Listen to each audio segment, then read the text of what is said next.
find anything.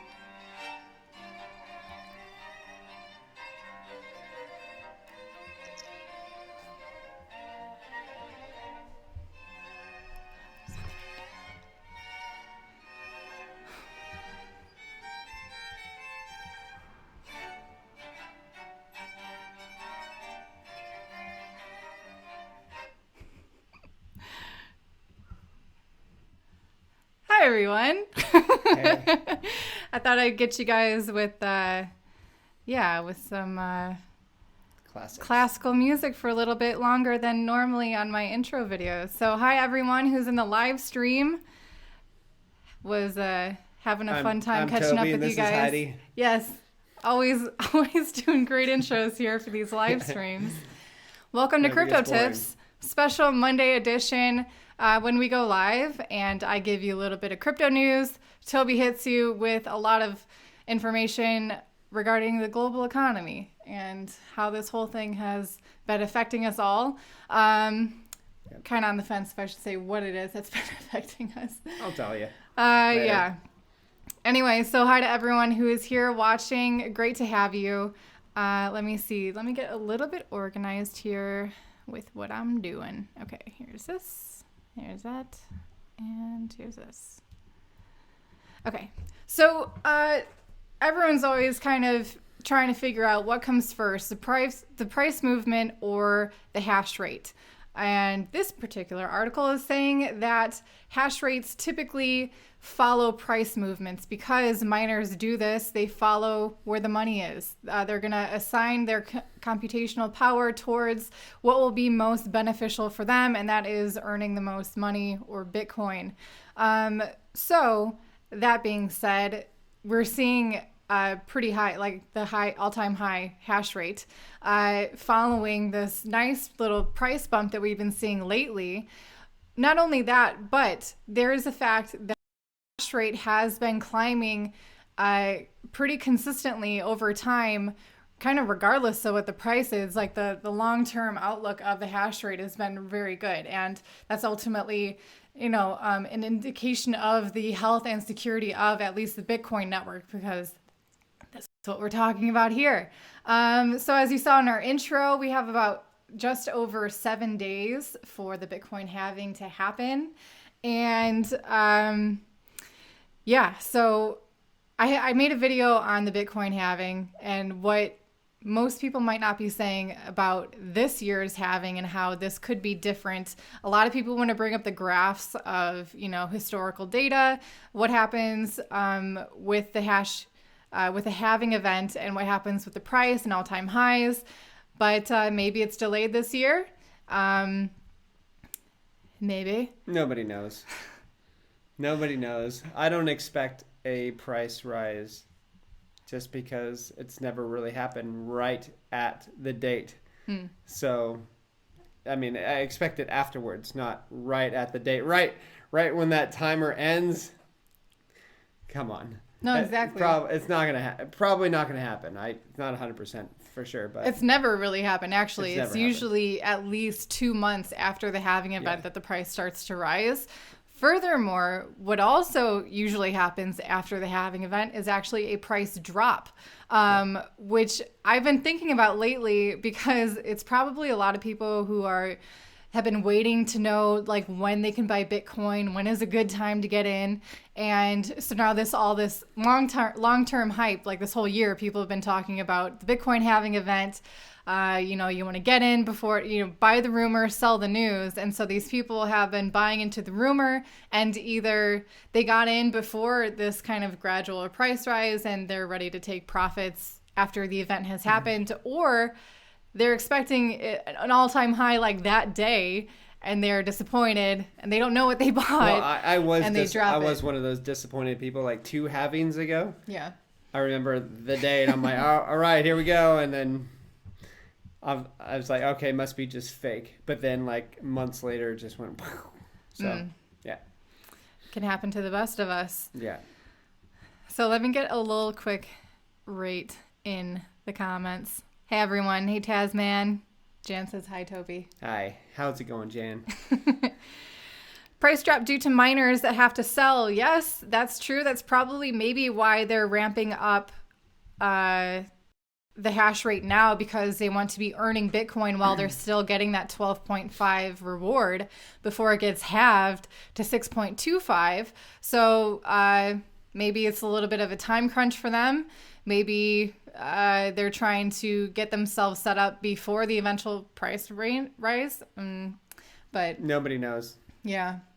I'm sure there's a few miners that will always be mining no matter what. But what? Let's see how many. Hey, HR777. Good to see you here. It's so cool doing these live streams so consistently now, seeing everyone always in the live chat. That's awesome. Yeah, it's great. Cool. Okay. We're trying to stay up to date in the comment section, so everything is relevant to you guys. So, yeah, I guess that's what I'm just saying here is don't be too sad if the price doesn't go to the next all-time high. I would encourage you guys to always be learning about, the strengths of Bitcoin and, why it's okay to think long-term for it. Let's see. Next up.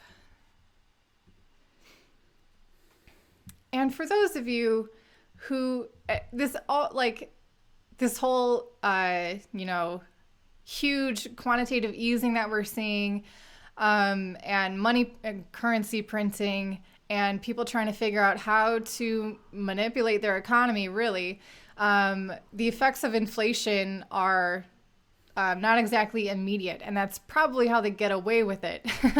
But it's really kind of epic how the timing of this halving event, and compared to what we're seeing on the other side of, the legacy financial system, how that's playing out. And so here's a cool tweet showing how inflation sneaks up on you for McDonald's. Somewhere probably everyone has eaten, unfortunately, at least once in their life.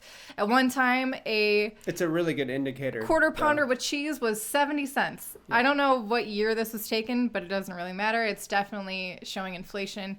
Yeah. Judging by the coloration of it, I'd say maybe it's from like the 80s, 70s, 80s, something. Sure. But used to have a lot more currency printing. Yeah, that's what it is. Buying power with the dollar or wherever this was posted from. All right.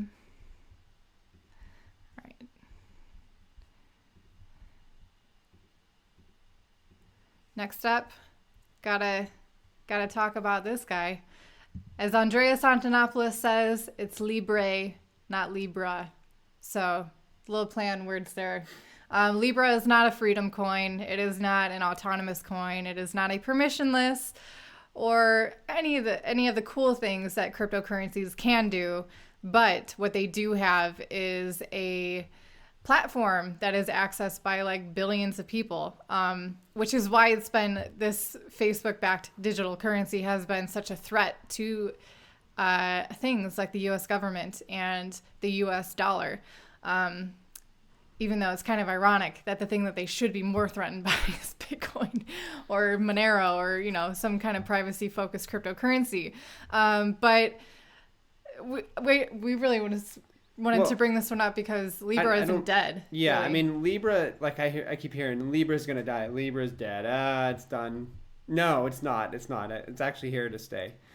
So they're gonna keep, pushing it and pushing it and pushing it, and it will eventually it'll flourish. I mean, it's kind of funny because seeing this one immediately having to bow down to the governmental regulations of whatever jurisdiction they're trying to be, established in, and having they changed from having like it being the Libre coin to now having several different kind of stable coins and one multi-currency token. They're just trying to play by the rules, trying to appease the regulators, and it is completely changing how their currency is designed. It's not changing it for the better to be more decentralized, although hopefully they're learning that had they chosen that route, it'd probably be a lot easier for them to launch that currency, but it is really hard for people to let go of that control. And I mean, they're probably they're trying to figure out probably how to scale it as well. They don't really need. Well, they already have Facebook. Like, yeah, they already have that kind of down. But as far as like, because it's not open source, so like you don't have the smartest minds in the world that are going to be working on Libre coin. I mean, sorry if you're working at Libre coin, you're probably not the smartest person in the world, because you're probably, if the smartest people are going to be working on fully decentralized products. So that's it. And so government, yeah, they're gonna have fun with this. So and it will eventually pass. So yeah. Saying we're lagging a lot. Oh, it is. Yeah. Hold on. Oh, sorry guys. I hope it's been. Sorry, I'm just checking back in with the comments. I hope that the video's been maybe picked up a little bit better. Unwatchable. Oh no. We're going to keep it going in case it gets a little bit better. If not, we can just pre-record this and for sure just do that and get it to you guys. This is unwatchable. Sorry. I know. That's what I just read. Okay. Hey, David. Mark. Nice one. Okay. There's really not that much. Okay. So maybe, yeah, Dan's saying if you change your video quality to 144p, it can help with the lag problem that we're having here. Okay, now it's better. I wonder what was going on. Okay, anyway. Okay. Back from that little interruption. Libra's still here. It's still trying to battle the regulatory framework that isn't really even established yet by the U.S. government. So it just gives more proof to why Bitcoin, the way it was kind of released in a grassroots form, will just continue to prove to be beneficial for it and for those who use it. So yeah, for sure. All right. Next up.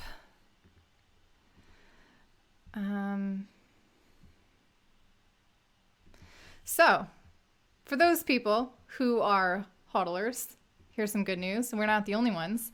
In fact, more people are taking their coins off of the exchange and pursuing more long-term, safer ways to store their cryptocurrencies. Now, whether this is really a failing faith in the security of centralized exchanges, I'd say that's good. People are waking up to that, taking it seriously, especially now after the halving event happens and possible all-time highs are in our future. People wanting to secure that in a way, this is a good indication at least of the faith of that, and the people thinking the value is going to go up, and as such they want to protect it all the more. And you do that by taking your coins off of a centralized exchange, storing it in a wallet that you control. If you don't know what I'm talking about, if you don't know how to do this, I encourage you to check out my Patreon, join the CT Club, and check out the free class available for you. Talks all about cryptocurrency wallets. I might have been talking about that a lot lately, but I think it's valuable knowledge for people who are maybe entering this space because of, they're looking for another option outside of their traditional financial system. Well, that's like the biggest question I get from my friends is, how do I do this wallet thing? And I'm like, all right, well, Finally, I made a class about it. Yeah. I talk about all the different kinds of wallets and kind of like the most appropriate ways, most safe ways that you can use them.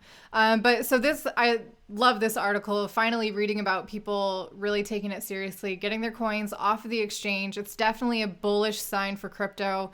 Again, people are valuing the crypto all the more now, so they want to store it appropriately. So great. Let's see. Next up. Speaking of how people are storing their cryptocurrencies, this one guy managed to hold a survey that tells us that most Bitcoin holders are using a hardware wallet, and they even have a backup phrase, which I don't know if I could really sleep at night if I knew that my coins were on a hardware wallet and I didn't have the backup phrase for it. Would you? Nah. All it needs to happen is that little device is to, get old or to just somehow malfunction for whatever reason, and that is it. I think when this space got started, when new people were coming on, they didn't realize that, oh, I have a hardware wallet, I lost my keys, and then, well, somebody from Ledger or keep here or whatever will help me get back into my wallet. They don't realize it's gone. They're just gonna say, "Oh, check out the FAQ or make sure your firmware is up to date." So, yeah, it's okay. Yeah, there are ways. It needed to happen. Yeah. Like it needs to happen because people need to hear horror stories for them to like wake up and go, "Oh, yeah." Maybe even so, it's kind of rare for people to learn lessons from other people's mistakes. Unless it happens to you, it's not really a wake-up call. But there are ways to store your Bitcoin and other cryptocurrencies that are use similar algorithms on things like paper wallets just for the long term. And then that's really the only wallet I would suggest, tucking it away, and you can forget about it, but don't really forget about it, because you're going to want to remember where that wallet is down the line. But here are the different kinds of wallets that people are using. First, here is the mobile wallet, kind of crazy. Next one, software wallet on the computer. So like the light client wallets, usually for Bitcoin or Ethereum, like Electrum. Really quick, don't use a mobile wallet. Like if you have a lot of stuff on there, don't do it. It's not the same as accessing your bank account on your phone. I'm just going to say that. Yeah. It's not the same. It should not be trusted. It's so hacked. Definitely not for something like, because what kind of wallet do you use to store the majority of your Bitcoin? And 59% are saying they use a mobile wallet, which is kind of scary. That's really bad. Paper wallets are also up there, but then hardware wallets is by far the most used, which is good, but it's kind of ironic because it's not free. Some of those are very expensive, considering how much you want to invest in securing your cryptocurrencies. Hardware wallets. Before we started using hardware wallets, we were using paper wallets. So, they were incredibly secure. Yeah. And now you have hardware wallets, and then you can memorize it. Speaking of most of these people who have the backup keys, have it scribbled on a scrap piece of paper. So, if you're looking for a more permanent way to store your private keys of something like your paper wallet, or maybe even for your hardware wallet, there's a really cool company called CryptoSteel. It's like engraved, non-corrosive. I'm not sponsored by them by any means, but it's a really cool tool that I think you could use that makes it easy for a more permanent solution for that. But it's just interesting seeing how people are using and trying to secure their cryptocurrencies. Are you guys raising the bar for that? Are you have a little bit better security? I hope so. Yeah, hopefully. All right. So my last story here is, despite, Toby's probably going to be talking about some job loss, which is always happening in the world. Yeah. But if you're a developer, Didjabyte is looking for developers to help them out. And it's also a great reminder of this life of working online, nomad lifestyle. It can be resistant to a lot of weaknesses, like something like a forced lockdown or quarantine. So if you guys are looking, now that you got a bunch of time on your hands, maybe start to learn how to code. Maybe get into the developer world and earn money that way, or contribute to this. If you're looking for a way to contribute to the space in a meaningful way, lend your developing skills to a project that you believe in. And there's so many ways to actually make money in this space. There's so many ways. You can be like my friend just became a validator or a delegator. Yeah. So, like a validator. Yeah, validator. Yeah. And he can validate 3 or 4 coins, and my gosh, he can make a great residual income off that. So yeah, passive income is a really cool thing. Yeah. So, it's saying I'm unable to connect to the chat. Can you give me some feedback on the quality of the video, just to make sure that you guys can hear us? We'll see. Okay, anyway, hopefully I'll get some feedback soon. But we're just going to keep on going in case we can. So we're going to move on over to... Maybe unplug the router. Maybe we can see everybody back in a little bit. Really? I don't know. If they're not able to see. Nobody's running back. We got 66 people. Let's see. Let's keep going. Okay. And then if it's really bad, we can just delete this and put up a pre-recorded video. Yeah. So, all right. For this one, going into here with okay.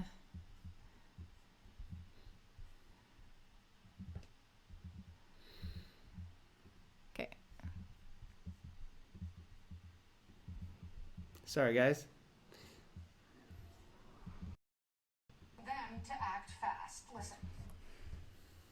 Today with COVID-19, I want to stress that we're not only facing a global health pandemic, but also a global humanitarian catastrophe. Millions of civilians living in...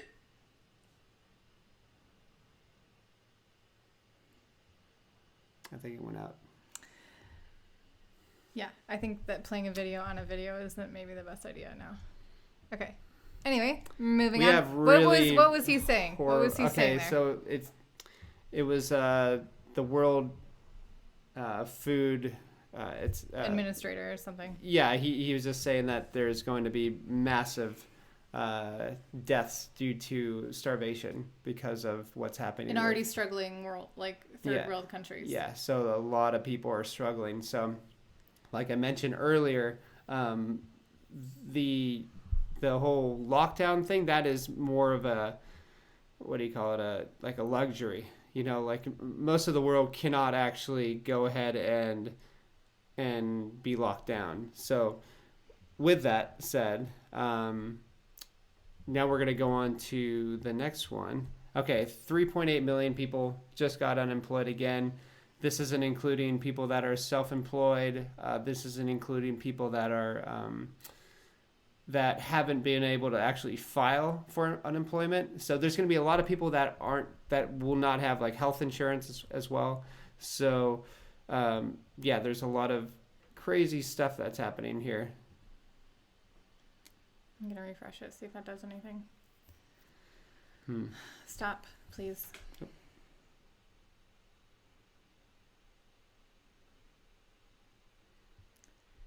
I can redo the internet right now. You want to just stop it and I'll delete it?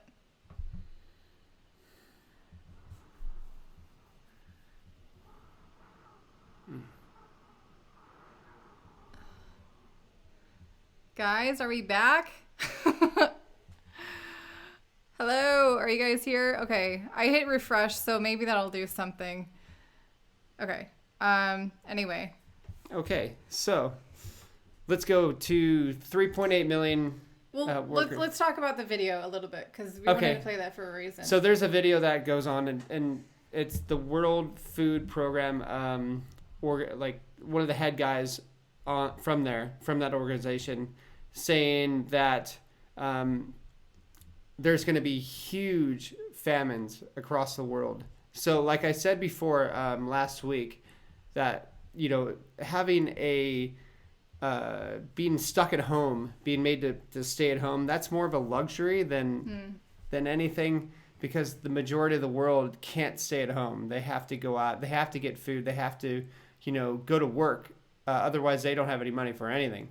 So what he's saying is that there's going to be like about 100 and something million people that are on the brink of starvation right now. And this isn't like a made up number. This is like, I mean, go ahead and do a quick research on this stuff, and you'll see that there are huge food disruptions around the world. And, you know, in the first world might go, oh, okay, well, this isn't going to affect me. Well, it is going to affect you, because, I mean, as we see, I'll show you some more articles on that. Also, just like usually the most populated countries or the most populated areas of the world are the ones that are struggling the most just to survive day to day. So now, you know, they're struggling with even more hiccups in their life. And furthermore, now that the economy is contracting and people are pulling in their investments and trying to kind of take care of themselves, I'm assuming, sadly, that a lot of people are also going to be stopping donating to causes that help these people also reach fresh water or get food. So, I mean, I don't know if we're going to be seeing that really play out in the media at all, but it's definitely, I think, something worth not burying. And it's very sad and it's very unfortunate, but I don't think it's something that we should just sweep under the rug because it's kind of uncomfortable to think about. Most of the media is sweeping under the rug because right now their main focus is on making sure people are, 3 feet away, 6 feet away or whatever, and wearing masks and arresting people for going for walks with their dog and stuff and surfing. So, they're not like kind of getting the fact that, wow, there's a bigger demon in play right now that is really bad. So I've been telling people for months now, like, it's the virus is, whatever you think of the virus, what is going to happen afterwards will be much worse because of shutting down the global economy, shutting down global food supply chains. It's in shambles right now. And, this right here, 3.8 million U.S. workers filed for unemployment last week. 30 million. Let me stop that 30 there. million. So that's 3.8 million people that, could get a hold of their unemployment office. Or weren't self-employed. Yes, and weren't self-employed. So who knows how many? I mean, it says 30 million have been unemployed since the crisis hit last. We're talking maybe 40 to 50 million people potentially, maybe 40 million. I'm not really sure. I haven't done the numbers on that, but it's much more than 30 million right now. There's 360 million people in the U.S. So this is 12%, and by second quarter, we were supposed to hit probably about 33% unemployment. Actually, that was the Fed that went on national TV and said that. So it's really crazy, and I'll show you the ramifications coming up right here. But like each time we're doing these live streams, we're seeing this number climb. Yeah, and every the stock week. Market climbing kind it's of like with doubling almost. Yeah. And at some point, there's got to be a breaking point where people either they're filing for unemployment, but who knows if they're getting it in time, or if the government can just print out all this money, to support. They're going to be printing a millions lot. And millions and millions of people. Yeah. Insert Trump meme. But that's where you're going to get UBI, which is a universal basic income. Exactly. Which is pretty much your slave check. So, yeah. Anyway. It's we talked about that in one of the last ones. Sure, yeah. Let's move on to the next one. Okay, so Boeing plans to cut airplane production by 10%. Okay, this may seem like, a lot of companies are going out of, business or whatever. But this is pretty big, because Boeing sees that there's going to be huge amounts of unemployment coming, and they're realizing that they have to, cut 10% of its workforce. They realize that they're not going to have to make as many airplanes.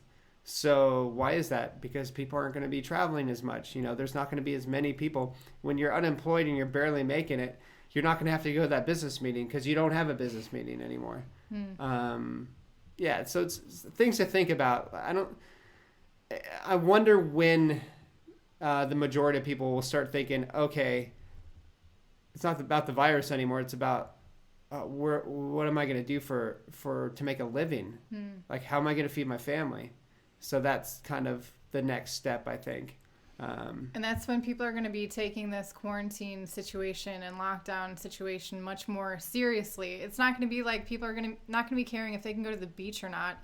It's going to be about if they can return to work or open their business so they can make money and support themselves. Yeah. And not that many people have savings accounts that last for so long before, reality is starting to sink in that there is a time crunch. Yeah. And some people have far less time than others. Yeah. So this guy says, holy God, we're about to lose everything. Pandemic, over-leveraged Airbnb superhosts. And the reason why this is important is because when people aren't making any money, they're not spending money on Airbnbs, and they're not going out and traveling. Yeah. So then you have, who knows, this might be the prick of the housing bubble as well. I mean, obviously it's unemployment, but this is just another mountain on top of that. So like I've been telling people for so long, like my friends, just get out of housing. Like I've been just telling my friends, get out of housing. I'm not telling anybody here, but this could be really bad. I think this is going to be the housing crisis that is about to come is going to be the biggest housing crisis you've ever seen in your life, bar none. This is going to be gigantic. Yeah, some Sky is saying rumors of a lot of waste in meat industry due to restaurants, venues shut down. Yeah. Food that slaughterhouses could donate. That's true. Exactly. That's very true. And I hope that they do take that route. Like grocery stores, I don't think that's going to be much of an issue. Lots of people have been kind of hoarding their food. But something that grocery stores could do also to help contribute to the health and humanitarian efforts of helping feed people is like very recently expired food that they can no longer sell just goes unopened. Like it's still edible. It's not going to kill you to eat just because there's a date on it. I don't know if you guys agree with me or not, but I mean, milk, you might want to watch out for milk. You might think I play fast and loose with my expiration dates, but if it's a matter of, eating or not eating that day, I think that grocery stores could do a lot of help with that. But let's see. Any other questions here? Bill. Hello, Heidi and Toby. Do you have any comment or percentage markup seen on BISC? What do you consider to be reasonable, if any? I'll have to get back to you on that, Bill. I'll reach out to you on Patreon. I know you're a Patreon member. So let's see. So with that said, the Airbnb hosts Airbnb owners will be selling their houses, pretty much panic selling because they don't have any more income, and so they're over leveraged as well. So it's going to be interesting to see how fast they sell off, which will fuel the housing crash. And I mean, I still get messages from my friends like, yeah, we're that are real estate agents, and they're just going, hey, we're selling this house for this and that, and I'm thinking, oh my gosh, like you're selling people houses in the midst of a top of the crash. Like, yeah, wait till the dust settles wait for another month or so and watch how much housing prices crash. Unless the Fed goes in there and buys up the entire market, I can imagine it's just going to be Armageddon in the housing crash. But it's just an example of people who were Airbnb hosts and they started finding some success and they want to bolster their profits, so they take out loans. They are investing in new property. Assuming that it's just going to continue, and no one could have guessed that this was going to hit, and they're getting caught, and it's really unfortunate. But yeah, I mean it's called opportunity cost. So you can either take your money out right now of your house, sell it right now before the masses pile in, and then go ahead and buy masses. And then go ahead and buy Bitcoin, gold, silver, whatever, hold US dollars, and then wait for a little bit. And then buy back. Yeah. Okay, so why the crisis may prompt central bankers to scrap inflation targets. I knew it was coming. They want to get rid of inflation targeting because they understand that prices are going to skyrocket. As that one person said, I forgot who it was, that said about beef. they that's a that's just one. article I mean, we're gonna beef prices have gone up huge. I actually have an article that I'm gonna Yeah. show you in a second. You know, things are going to inflate like you've never seen before. Maybe not immediately. There will be some things that will inflate because of the supply chain breaking. It doesn't break all of a sudden. It breaks eventually, like incrementally. incrementally, yes. So don't expect everything to. You wake up in the middle of the night and oh my gosh, everything's up. 500%. That happens with hyperinflation, but that's when that's when the printed money gets into or currency gets into the economy. And that's when you'll see hyperinflation. If you see that, I don't know. You might see a digital currency before, but I'm getting ahead of myself. Okay, so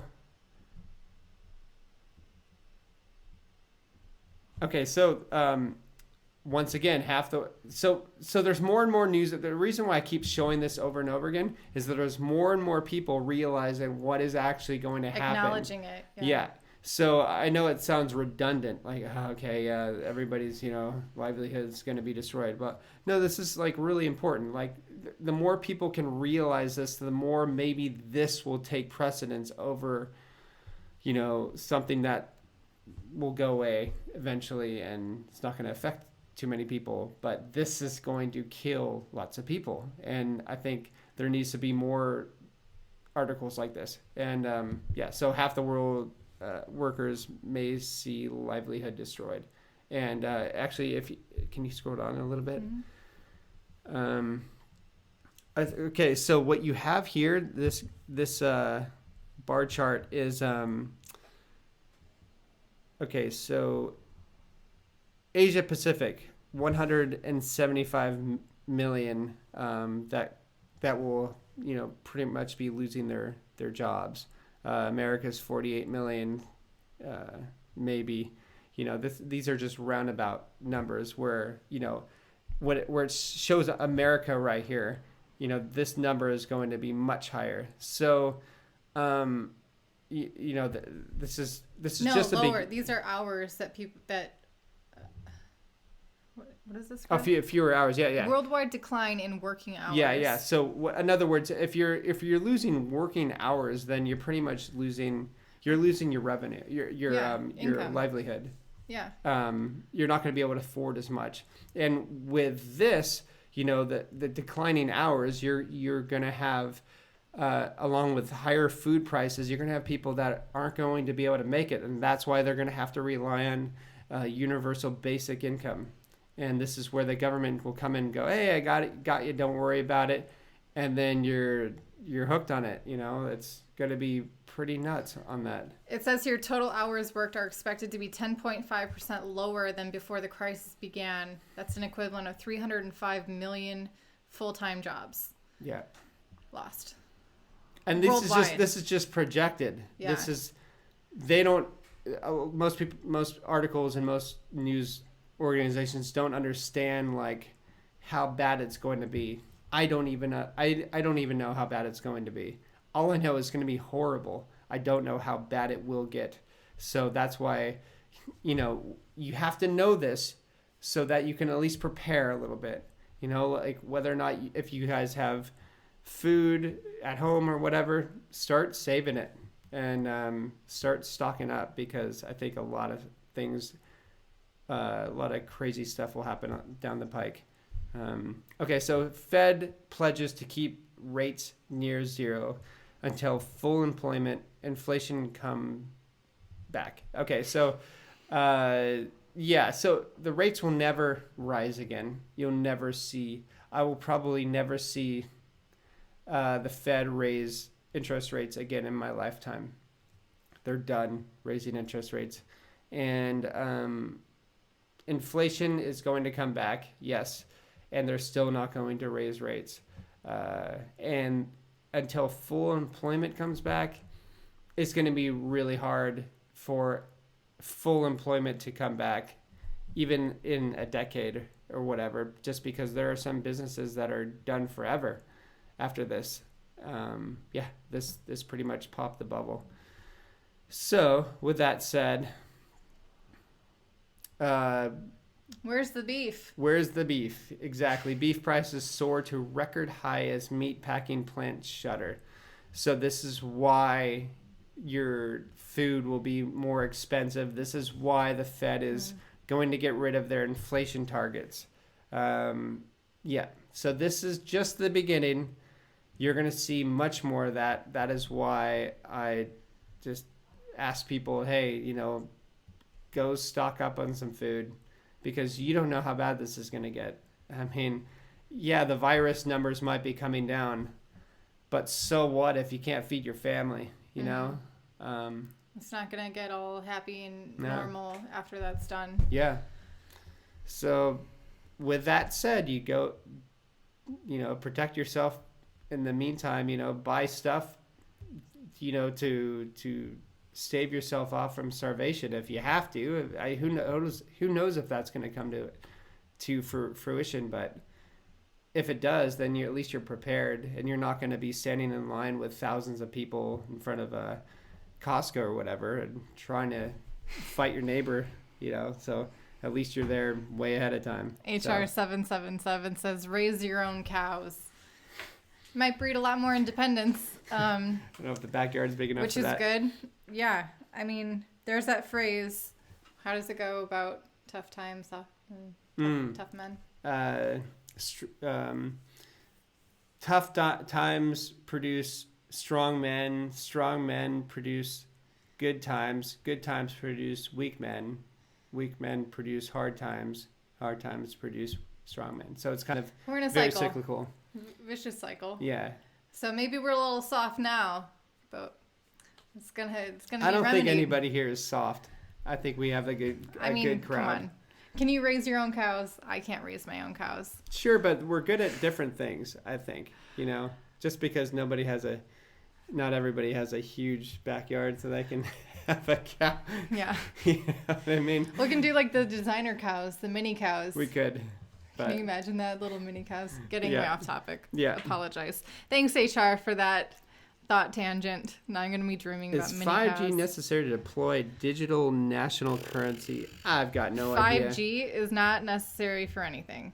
I have not studied 5G, so I can't actually give you an opinion on that. Yeah. So just And being I'm trying honest. not to have this channel shadow banned any more than it already is. So Yeah. I have no idea. I know you should fight that stuff, but I still want to have a channel at the end of the day.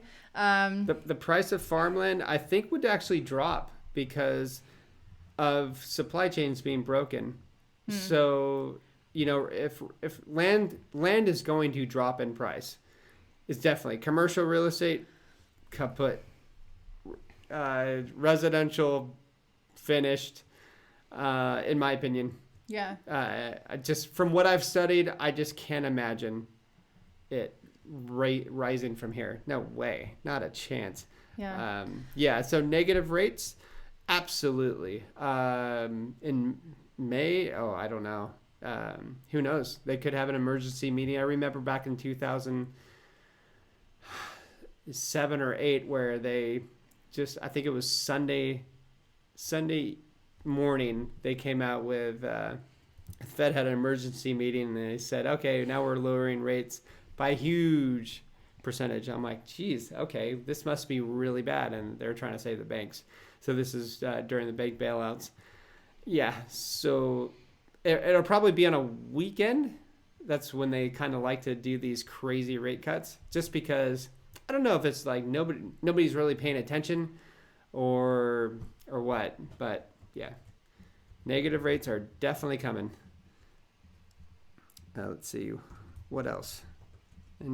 Someone said buy cows from or buy meat from your local farmer. Very true. Absolutely. Yeah. Like there's all different ways you can kind of, participate more locally to sustain yourself, whether being industrious yourself, learning a new skill, or cooperating more closely with those who can help you and have probably a tighter community in that. And yeah.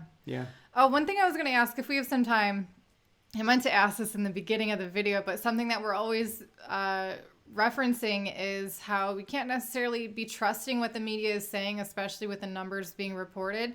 So since we have right now a live chat full of people who are from literally all around the world, if you feel comfortable and if you feel like you want to share, I'd love to know how the situation is in your local spot, how your local government, maybe, locally or countrywide, how they're reacting to the situation, what you're seeing, like in your hospitals, with your food supply, like grocery stores, what you're allowed to do, how strict it is. Recently, we watched a video about Chicago, really close to my old hometown. The mayor of Chicago was saying some crazy things about, a lot of threats for people. I understand that's coming from a lot of fear, but I'd love to hear, while we have this epic tool to use where we're all communicating here from around the world. I think it's amazing. If you feel, let's go ahead and see from the ground. Yeah. Boots on the ground. Definitely. I'm not going to use that phrase. How things are going. Here in Portugal, it's pretty, especially in the area of Portugal where we are, where it's kind of central coastal, there's like 0 cases. So especially our town here is really small. So it's pretty relaxed, which is great. You can still go out walk as long as it's not in groups of 3 or 4. But even though that's already happening and they're not really doing much about it. So hopefully they're going to be reopening businesses here in a couple weeks. We'll see. Yeah. So Jason says UK is wrecked. Really? How so? Well, I mean, they're... Kevin is also true. Never hurts to know who raises and grows the food. Very true.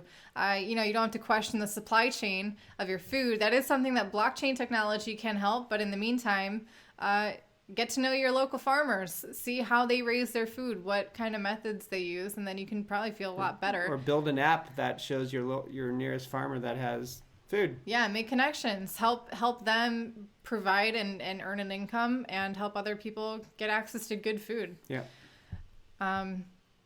There's a lot of bad news, but there's a lot of ways that this can, be changed for us that are lucky enough to not be in a super struggling third world country, where we can get a better community feel.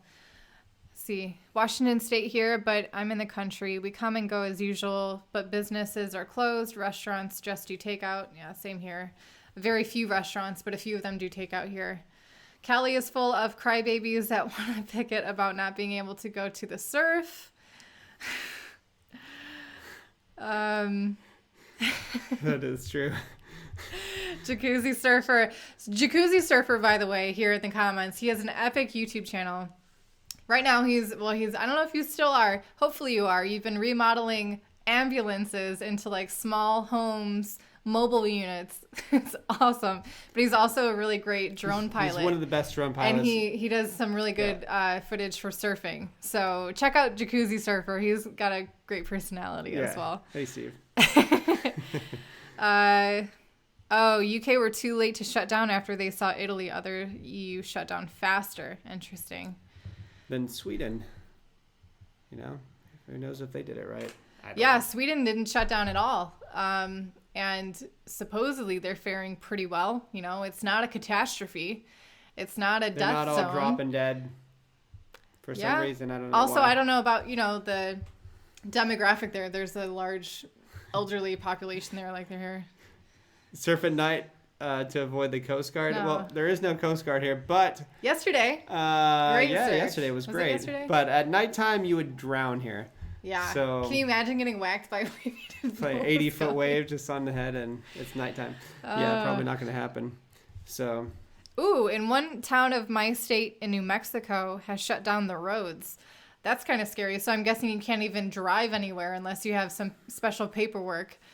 That's crazy. Yeah. I didn't think that would happen over there. Tiny homes, campers, sailboats are all cool alternatives. Yeah. We mentioned getting on a sailboat, even though neither of us know how to sail. But we'll just float somewhere. Sure.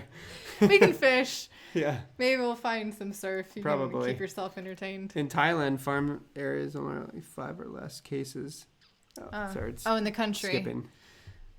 in the country per day. Most things are open. That's really cool. Yeah, I checked the Thai border, and I guess they're going to be closed for, it says like another month or something like that. So we're kind of wanting. What was that? Sorry. Maybe go to Thailand. Yeah, that was Get an some option. warm weather. Leonard's saying he's thankful to be living in the middle of nowhere with the closest neighbor only 1 kilometer away. You're alone, but you're not lonely, right? Yes, That's what this is about. There's a lot of people watching that.